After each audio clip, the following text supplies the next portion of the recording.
New মার্কেটের কথা শুনলে ঢাকা অথবা খুলনা শহরের কথা মনে হতে পারে যে কারো, তবে বঙ্গোপসাগরের কোল ঘেঁষে গড়ে ওঠা সুন্দরবনের যে দুবলাচর, সেখানেও একটি নিউ মার্কেট রয়েছে।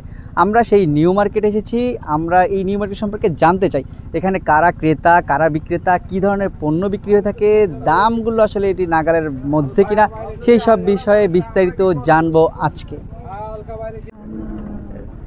সংশ্লিষ্টদের সাথে কথা বলে জানা যায়, দুবলাচর নিউ মার্কেট মূলত চরে মাছ ধরার মৌসুমকে কেন্দ্র করে গড়ে ওঠা একটি অস্থায়ী বাজার। এখানে মুদি, খাবার হোটেল, সেলুন, কসমেটিক্স, কাপড়ের দোকান, ফার্মেসি, এমনকি অনলাইনে বিভিন্ন কাজের পাশাপাশি প্রিন্টিং সুবিধা রয়েছে। 2 যুগের বেশি সময় ধরে শুটকি মৌসুমের সময় জেলেদের জন্য গড়ে ওঠা এই মার্কেট মৌসুম শেষে জনশূন্য হয়ে যায়। এখানে মালামালের ক্রেতা হচ্ছে জেলেরা, যারা এই মৎস্যজীবী, যারা শুটকি কাজের সাথে যুক্ত, ওদের জন্য আমাদের ব্যবসা করি, প্লাস ইঞ্জিনিয়ারিং কাজও করি। জেলেদের মৎস্য উপার্জনের জন্য আমরা সর্বক্ষণ সার্বিক সহযোগিতা আমরা থাকি এখানে।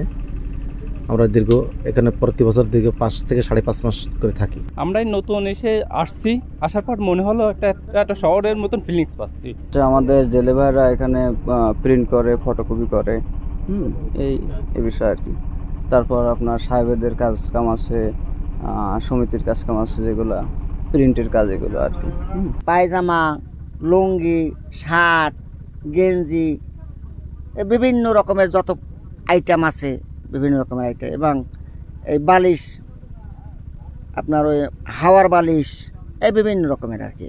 এখানে আসলে পরিবেশের যে বিষয়টি রয়েছে, সেই পরিবেশ কোনো কোনো ক্ষেত্রে বিঘ্ন হচ্ছে, পরিবেশ আসলে নেতিবাচক প্রভাব সৃষ্টি হচ্ছে। তো সেই ক্ষেত্রেও সংশ্লিষ্ট যারা রয়েছেন তাদের সতর্ক থাকার পরামর্শ এবং আহ্বান জানিয়েছেন তারা। সুন্দরবনের দুবলাচর থেকে তানজিম আহমেদ, সময় সংবাদ।